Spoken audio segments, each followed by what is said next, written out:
Tomo News for Tuesday, November 29th. Robber gets stuck on elevator after stealing old lady's purse.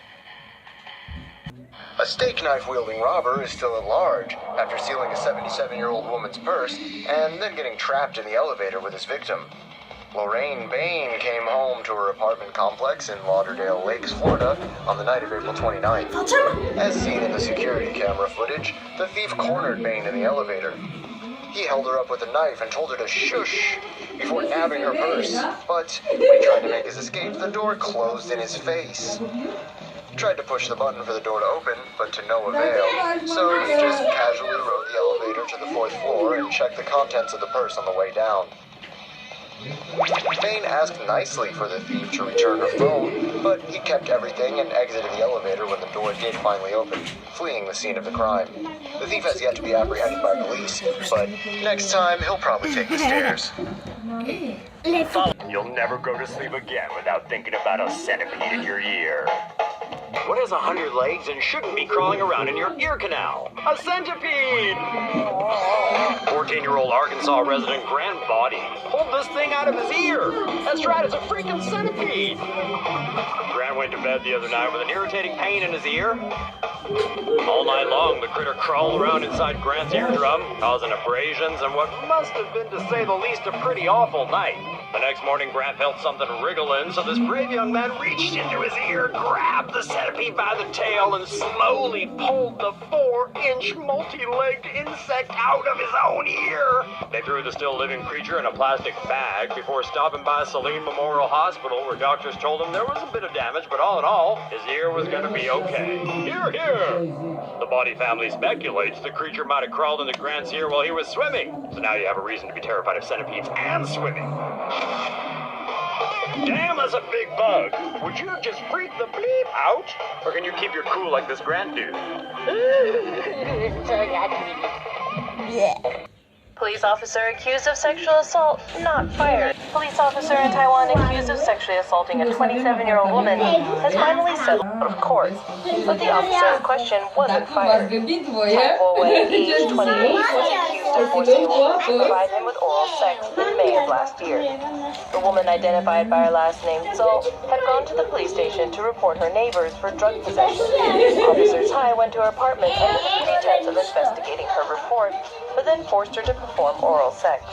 Officer Tai told the woman he was a police gun, and even if she reported him, no one would believe her. Although Officer Tai hide her DNA, he forgot to force the woman to scrub out her mouth. The woman preserved the stain with her saliva, and DNA tests showed a mixture of her DNA with Officer Tai's DNA. Officer out of court and pay Ms. Zhou $30,000 US. It's what he did last time too. Yep. 3 years ago, Officer Tai was accused of sexually molesting a colleague's pregnant wife. He settled out of court again and paid the couple $10,000 US. Doctors discovered dead fetus twin inside 4-year-old boy's tummy. A boy in India complaining of a stomachache was found to be carrying a dead fetus in his torso. What doctors initially thought was a tumor turned out to be a nearly fully formed baby.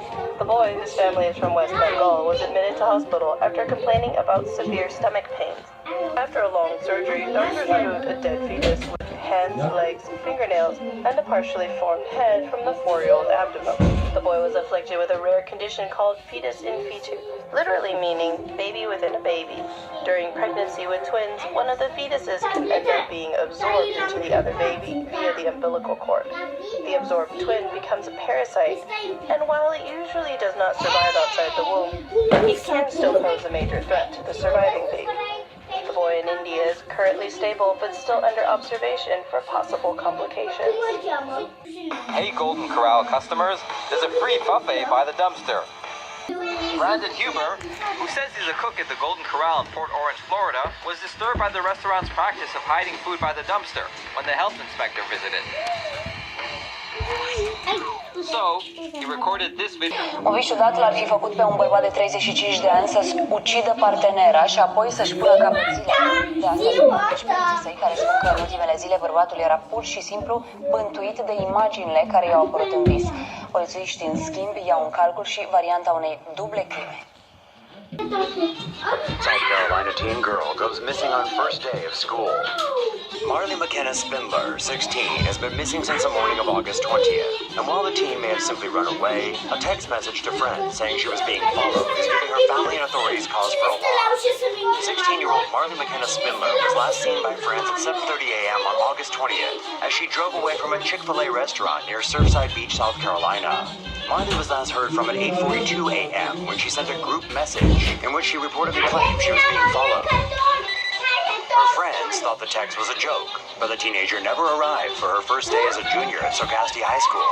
Her friends later told police Marley had planned to pick up a 22-year-old man she'd met weeks earlier, identified only as Jeremy. And while her friends were concerned when she didn't show up that day, they decided not to contact authorities in case Marley had decided to skip school for some reason. Police say CCTV footage captured Spindler withdrawing a small amount of money from her bank that morning, but the teen has not been seen since. The man identified as Jeremy has been cleared, and there's currently no evidence of foul play. Spindler's family say all they want is the safe return of their daughter. She's described as 5'8", 100 pounds, with brown hair and hazel eyes. She was driving a 2002 silver Ford Escape with a South Carolina license plate reading KFI 776. Authorities ask anyone with information about her disappearance to call the Horry County, South Carolina Police Department. A little girl found dead in dumpster behind her home. A boy has been arrested in connection to the murder of an 8-year-old California girl who went missing on Sunday and was found dead in a dumpster the next night. Madison Middleton was last seen playing with her new scooter at 4 p.m.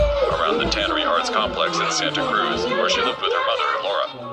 Laura said her daughter had a curfew and knew not to talk to strangers, so an hour later she realized Madison was missing and called the police. Investigators met with Laura on Sunday and launched a search.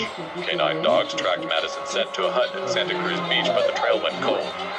Neighbors searched the area for Madison all Sunday night. Her body was found in a dumpster behind her home by detectives at 7:55 p.m. on Monday.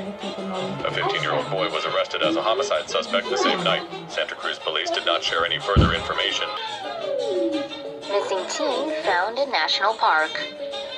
A teen who disappeared during a volunteer project at a national park last week was discovered unharmed, although she had disguised herself and attempted to escape from rescuers. Laura Jackson, a 16-year-old Cincinnati native, went missing while on a volunteer trip at Wyoming's Grand Teton National Park on Thursday. Jackson vanished after taking a break from working on a trail building project with her team. Authorities conducted an extensive search mission. Jackson was found after spending 48 hours presumably outdoors, about 3 or 4 miles from where she had vanished at a spot called the Snake River Outlook.